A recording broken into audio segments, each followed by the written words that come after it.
थे राम कथा सुनने और शुरू हो गया महाभारत। पहले वीडियो देखिए। ये तस्वीर जबलपुर के पाटन रोड के आगा सौद गांव की बताई जा रही है, जहां राम कथा का आयोजन किया गया था। इस राम कथा में शामिल होने के लिए बीजेपी के पूर्व ग्रामीण अध्यक्ष शिव पटेल पहुंच गए थे। गाड़ियों का काफिला था। विवाद भी इसी से शुरू हुआ। दरअसल नेताजी जब राम कथा सुनने पहुंचे तो कार की पार्किंग को लेकर विवाद हो गया। देखते ही देखते विवाद इतना बढ़ गया कि लाल रंग का कुर्ता पहने इस युवक को इतना गुस्सा आया कि लाल लाल हो गया। फिर बीजेपी के पूर्व ग्रामीण अध्यक्ष शिव पटेल और उनके समर्थकों को पीट पीट कर लाल कर दिया। ये देखिए कैसे लाठी और डंडों से नेताजी की कुटाई कर दी।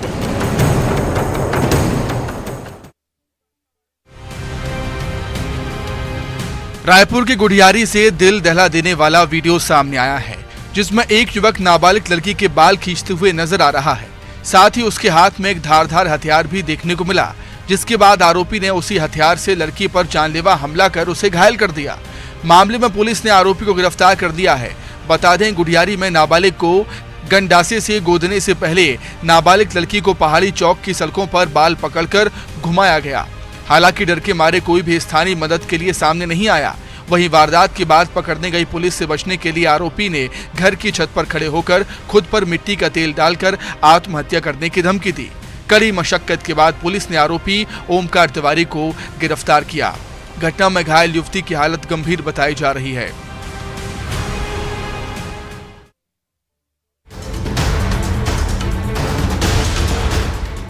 ट्रैफिक पुलिस के बीच विवाद का मामला सामने आया है, जहां गाड़ी पार करने को लेकर पार्षद ने पुलिस कर्मियों से जमकर बहस की। पूरी घटना किला गेट चौराहे की है, जहां वार्ड 10 से कांग्रेस पार्षद शकील मंसूरी का ट्रैफिक पुलिसकर्मी से पार्किंग को लेकर विवाद हो गया। दरअसल पुलिसकर्मी ने मुरैना नगर निगम सभापति की गाड़ी को बैरिकेड्स पर रोका था। गाड़ी में सभापति के रिश्तेदार पास में ही बने मंदिर के दर्शन करने आए थे। भारी भीड़ को देखते हुए बड़े वाहनों के प्रवेश पर रोक लगाई गई थी, इसलिए पुलिसकर्मी ने पार्किंग में गाड़ी खड़ी करने के लिए कांग्रेस नेता से निवेदन किया, जिसको लेकर नेता आग बबूला हो गए और पुलिसकर्मी से बहस करने लगे। यहां तक कि बहस के दौरान नेता ने पुलिस जवान का हाथ भी पकड़ लिया। इसी दौरान कांग्रेस पार्षद ने पुलिसकर्मी को धमकी देते हुए कहा कि इतने भाव मत खाओ, आज हमारी सरकार नहीं है, जब हमारी सरकार बनेगी तब तुम्हें सबक सिखाऊंगा। अब इस पूरी घटना का वीडियो वायरल हो रहा है।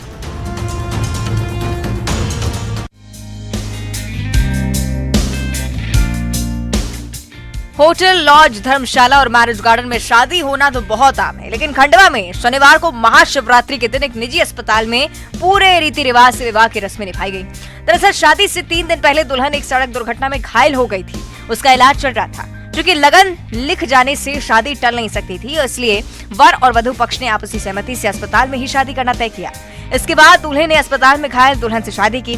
शादी के लिए उज्जैन के रहने वाले दूल्हा खंडवा के अवस्थी चौराहा पर निजी नर्सिंग होम में बारात लेकर पहुंचा और इस दौरान परिजनों ने अस्पताल में ही गणेश पूजा की। दूल्हे ने घायल दुल्हन के साथ साथ फेरे लिए और इसके बाद पलंग पर ही दुल्हन की मांग भरकर वरमाला पहनाई गई। जीवन भर साथ निभाने का वचन दिया। शादी में डॉक्टर, नर्स और उनके स्टाफ ने घराती बनकर बारातियों का स्वागत किया। दोनों को जीवन भर खुश रहने का आशीर्वाद दिया।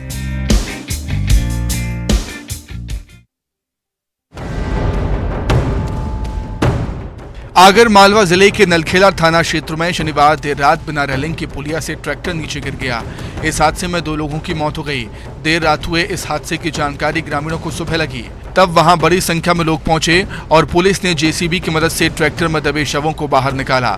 दरअसल देर रात नलखेड़ा थाना क्षेत्र के ग्राम मोलिया खेड़ी में बिना रेलिंग की पुलिया से गुजरते समय एक ट्रैक्टर बेकाबू होकर नीचे गिर गया था। ट्रैक्टर पर 2 लोग सवार थे, जिनके दबने से मौत हो गई। देर रात हुए हादसे की जानकारी ग्रामीणों को सुबह लगी, जिसके बाद पुलिस मौके पर पहुंची और जेसीबी मशीन की सहायता से ट्रैक्टर को हटाकर दोनों के शव बाहर निकाले। मृतकों की पहचान ग्राम तालखा निवासी नारायण बागरी और गोविंद बागरी के रूप में हुई है। दोनों के शव पोस्टमार्टम के बाद परिजनों को सौंप दिए गए हैं।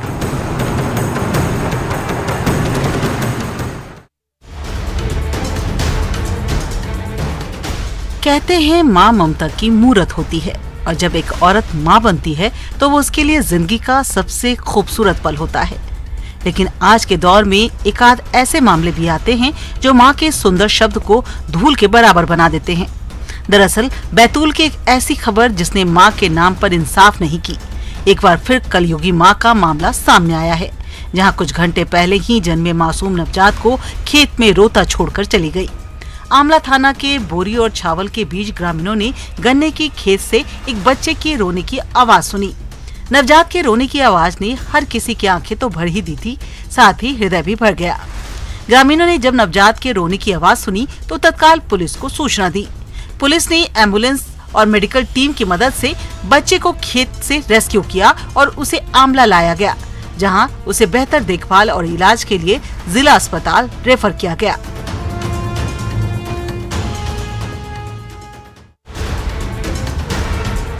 जगदलपुर में गरीबों को दिए जाने वाले पीडीएस चावल की कालाबाजारी का वीडियो सामने आया है। तस्वीरों में आप देख सकते हैं कि कैसे दुकानदार खुले आम चावल की चोरी कर रहा है। देखिए, चावल चोर ऑटो में भरकर चावल के बोरे ले जा रहे हैं, जिसके बाद ये दुकानदार सरकारी चावल को बाहर व्यापारियों को बेच रहे हैं। हालात ये हैं कि हर दिन चावल की चोरी हो रही है और कोई देखने वाला नहीं है। इधर खाद्य विभाग का कहना है कि शिकायत नहीं आई है, शिकायत के बाद ही कार्रवाई की जाएगी।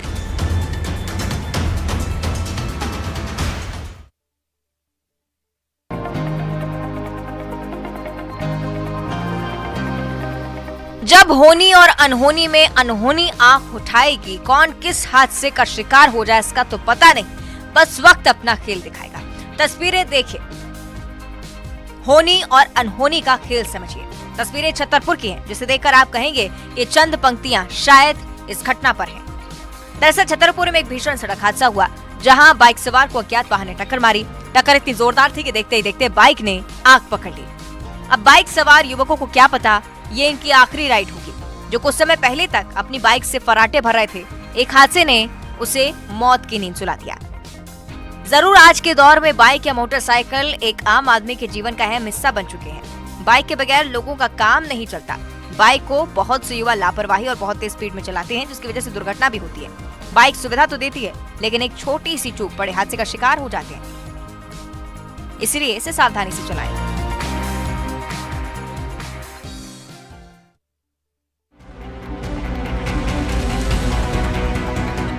कांकेर जिले में नक्सलियों का आतंक जारी है। जानकारी के मुताबिक सड़क निर्माण में लगे वाहनों में नक्सलियों ने आग लगा दी। आगजनी में 2 जेसीबी और एक मिक्सर मशीन खाक हो गई। बता दें कि सड़क निर्माण का काम गट्टा काल में मैंडी तक चल रहा था, तभी नक्सलियों ने मौका पाकर वाहनों में आग लगा दी। पूरी घटना कोयले बेड़ा क्षेत्र की है, जहां सड़क निर्माण में लगी गाड़ियों को नक्सलियों ने आग के हवाले कर दिया। निर्माण में लगी सारी मशीनें पूरी तरह जलकर खाक हो गईं। हालांकि घटना की अभी तक आधिकारिक पुष्टि नहीं की गई है।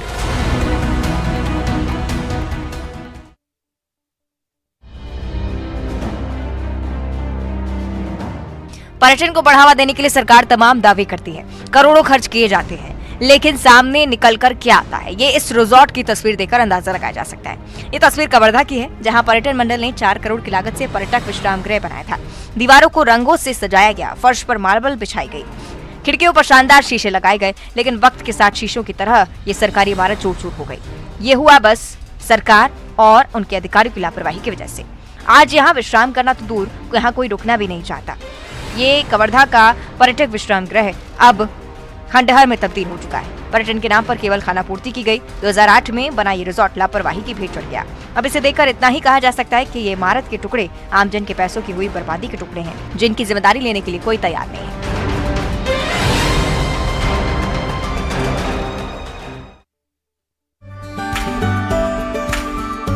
जीवन के लिए ऑक्सीजन जरूरी है और ऑक्सीजन के लिए पेड़, दोनों एक दूसरे के पूरक हैं। दरअसल आज ये बात इसलिए भी की जा रही है क्योंकि सरकार भी पिछले 2 साल से पौधारोपण अभियान में जुटी है, ताकि प्रदेश के वातावरण को स्वच्छ रखा जा सके। बात पौधारोपण की हुई है तो आप जरा इस पेड़ पर नजर डालिए।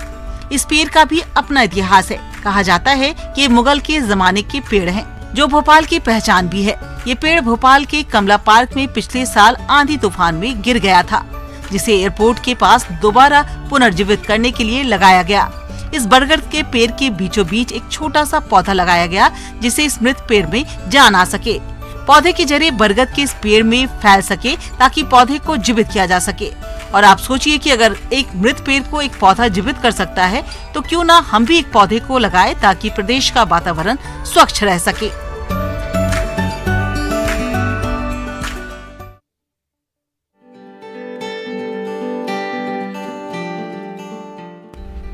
ये दीपों का उत्सव है। लेकिन ये दिवाली नहीं, लेकिन दिवाली से कम भी नहीं। ये तस्वीरें अद्भुत हैं, अलौकिक हैं। तस्वीरों में देखिए लाखों दिए और दीप जलाने के लिए इकट्ठा हुए लाखों लोग। ये अपने आप में एक रिकॉर्ड है। ऐसा रिकॉर्ड कहीं और नहीं बल्कि महाकाल की नगरी उज्जैन की है। दरअसल महाकाल नगरी उज्जैन के शिप्रा नदी के तट पर महाशिवरात्रि पर दीपोत्सव मनाया गया और इस दीपोत्सव में शामिल होने के लिए प्रदेश के मुखिया शिवराज सिंह चौहान अपनी पत्नी के साथ पहुंचे और दीप जलाया। महोत्सव में रिकॉर्ड 18,82,229 दीप जलाए गए, तो वहीं जबरदस्त आतिशबाजी हुई। लेजर शो का सुंदर दृश्य दिखा। नदी तट दीपक से जगमगा उठा तो आसमान पटाखों की रोशनी से, जिसे देखने के लिए 8 लाख लोग इकट्ठा हो गए। महोत्सव का नजारा कुछ ऐसा था कि लोगों ने कहा कि यहीं ठहर जाने का दिल चाहता है।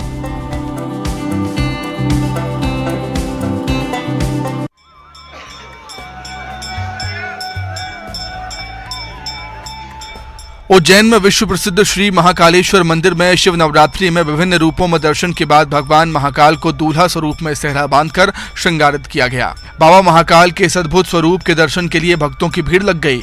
वहीं आज सुबह बाबा महाकाल को सप्त धान्य अर्पण किया गया। महाभोग और महाआरती के बाद सेहरा दर्शन शुरू हुआ और साल में एक बार होने वाली भस्म आरती की गई। बाबा महाकाल को 3 क्विंटल फूलों का सेहरा चढ़ाया गया। बाबा महाकाल को स्वर्ण के आभूषण, स्वर्ण का चंद्रमा, स्वर्ण का त्रिपुण और स्वर्ण का तिलक लगाकर दूल्हा बनाया गया।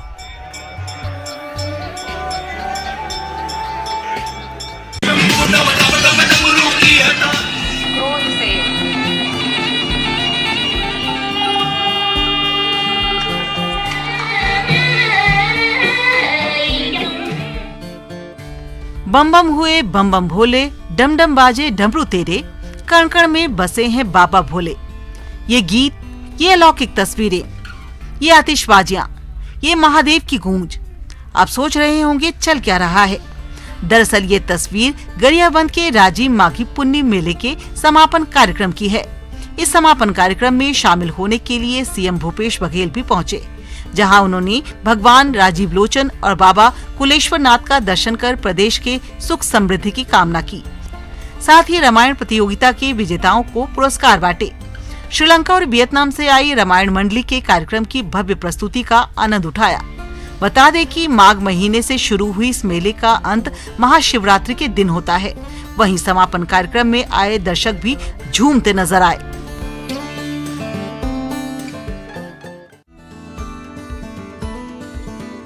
खजुराहो में नृत्य समारोह का आयोजन होने जा रहा है। इसको लेकर तैयारियां अंतिम रूप में हैं। ये समारोह 20 फरवरी से 26 फरवरी तक चलेगा, जिसमें देश के जाने माने कलाकार भाग लेंगे, अपनी नृत्य कला का प्रदर्शन भी करेंगे। साथ ही समारोह के दौरान देश और विदेश के नामचीन कलाकार भी अपने नृत्य की प्रस्तुतियां देंगे और इस दौरान राष्ट्रीय कालिदास सम्मान और रूपंकर कला पुरस्कार भी दिए जाएंगे। राज्यपाल मंगूभाई पटेल आजादी की 75वीं वर्षगांठ पर मनाए जा रहे अमृत महोत्सव में 48वां खजुराहो नृत्य समारोह 2022 का शुभारंभ करेंगे। पर्यटन, संस्कृति और आध्यात्म मंत्री उषा ठाकुर, सूक्ष्म लघु एवं मध्यम उद्यम मंत्री ओम प्रकाश सखलेचा और सांसद वीर शर्मा भी उपस्थित रहेंगे। समारोह में भारतीय नृत्य शैलियों के सांस्कृतिक परिदृश्य और कला यात्रा की प्रदर्शनी, कथक पर एकाग्र नेपथ्य, भारत सहित विश्व के अन्य देशों की कला प्रदर्शनी, आर्ट मार्ट, कलाकार और कलाविदों का संवाद, कला वार्ता, वरिष्ठ चित्रकार लक्ष्मी नारायण भावसार की कला अवदान पर एकाग्र प्रदर्शनी, प्रणति, देशज ज्ञान और परंपरा का मेला, हुनर के साथ कला परंपरा और कलाकारों पर केंद्रित फिल्मों का उपक्रम, चलचित्र जैसे प्रमुख आयोजन होंगे।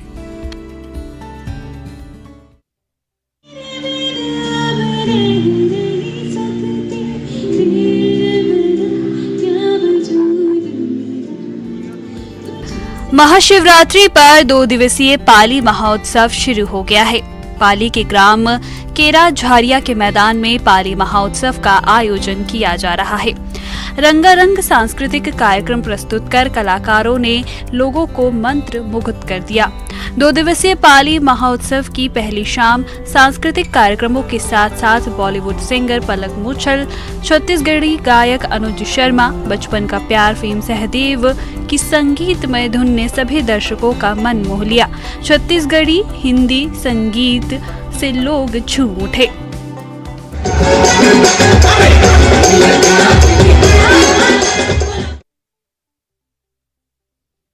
यूनाइटेड किंगडम के केयर होम में रहने वाली 85 साल की एक बुजुर्ग ने दुनिया की सबसे तेज जिप लाइन की सवारी कर साबित कर दिया है कि उम्र सिर्फ और सिर्फ एक नंबर है। एक रिपोर्ट के मुताबिक सैली वेबस्टर ने बीते मंगलवार को अपनी बेटी जूलियट के साथ 1.5 किलोमीटर लंबी और 500 फीट ऊंची जिप लाइन से उड़ान भरी। वीडियो में वेबस्टर को जिप लाइन का आनंद लेते हुए देखा जा सकता है। रोमांच को महसूस किया जा सकता है। वीडियो में दिख रहा है कि वेबस्टर सुरक्षात्मक किट पहन रखी है। उनके चेहरे पर एक चश्मा भी है। तेजी से उन्हें ताकत के साथ नीचे की ओर धकेल दिया जाता है। वेबस्टर की 52 वर्षीय बेटी भी उनके बगल में जिप लाइनिंग करती नजर आ रही है, जो कि पेशे से एक योग शिक्षक है। वीडियो में वेबस्टर को बोलते हुए भी सुना जा सकता है। संगीत ऐसी शय जो हर किसी को लुभा ले जाती है। चाहकर भी आप खुद को संगीत से दूर नहीं रख पाते। और अगर म्यूजिक थोड़ा धांसू हो तो फिर क्या बच्चे क्या बड़े, हर कोई थिरकने पर मजबूर हो जाता है। ठीक उसी तरह जैसे वायरल वीडियो में एक बच्ची इतने क्यूट डांस मूव कर रही है कि लोग उसके दीवाने हो रहे हैं। बच्ची की उम्र बमुश्किल 2 से 3 साल के भीतर होगी, लेकिन उसे म्यूजिक इतना भा गया कि वो आंखें बंद कर मगन हो गई। वीडियो में एक छोटी सी क्यूट बच्ची आंखें बंद कर कुछ इस कदर संगीत का आनंद ले रही है कि लोग इसे वीकेंड मस्ती कह रहे हैं। घर के बाहर बज रहे म्यूजिक को सुन बच्ची ने कुछ ऐसे डांस मूव्स किए कि लोग उसे देखते ही रह गए।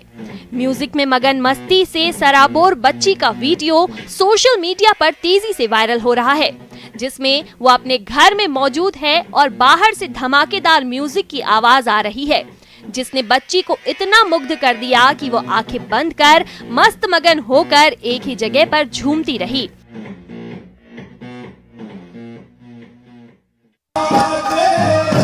फाल्गुन का महीना हो और शेखावाटी में चंग की थाप नहीं सुनाई दे, ऐसा कैसे हो सकता है। जिस तरह शेखावाटी में फाल्गुन की मस्ती और उमंग की बयार देखने को मिलती है, वैसी कहीं और शायद ही देखने को मिले। फाल्गुन शुरू होते ही यहाँ गांव के गली मोहल्लों में चंग की थाप और बांसुरी की मीठी धुन सुनाई मिलती है। शिवरात्रि के बाद तो चारों तरफ केवल बांसुरी और चंग ही बजते हुए दिखाई देते हैं। किसी की गाड़ी हो या फिर मोबाइल, सब जगह यही धुन बजती हुई सुनाई देती है। ग्रामीण क्षेत्र हो या शहरी, फाल्गुन के महीने में अंधेरा होने के बाद चंग की थाप पर धमाल शुरू हो जाता है और देर रात तक चलते हैं लोग मस्ती की महफिल सजाते हैं।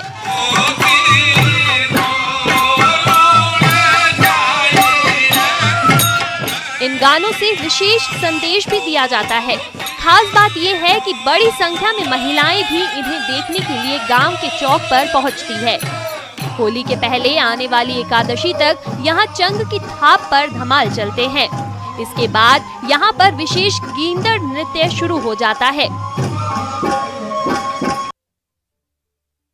इंसान को जब भूख लगती है तो वो बोलकर अपने भूखे होने की बात कह सकता है, लेकिन इन बेजुबानों का क्या, जो ना बोल सकते हैं और ना ही किसी तरह की मदद मांग सकते हैं। ऐसे ही इन बेजुबान जानवरों का पेट भरने का जिम्मा इस महिला ने उठा रखा है। बिहार के शेखपुरा में जेल रोड के पास लावारिस कुत्ते को रोटी और बिस्किट खिलाती ये प्रभावती शर्मा है। नालंदा के परवलपुर की रहने वाली प्रभावती शर्मा पिछले 10 सालों से लावारिस कुत्तों को खाना खिला रही हैं। प्रभावती आम लोगों से भी अपील करती हैं कि कुत्ते भूखे रहते हैं, उन्हें खाने के लिए इधर उधर दौड़ना पड़ता है। बेजुबान होने की वजह से ये कुछ बोल नहीं सकते, इसलिए आम लोगों को इनकी मदद के लिए आगे आना चाहिए। उनका कहना है कि जो खाना हम नालियों में और कूड़े में फेंक कर बर्बाद कर देते हैं, उन्हें अगर इन बेजुबानों को ही खिला दिया जाए तो ये भूखे नहीं रहेंगे। प्रभावती घूम घूम कर लोगों से लावारिस कुत्तों को खाना खिलाने की अपील कर रही हैं।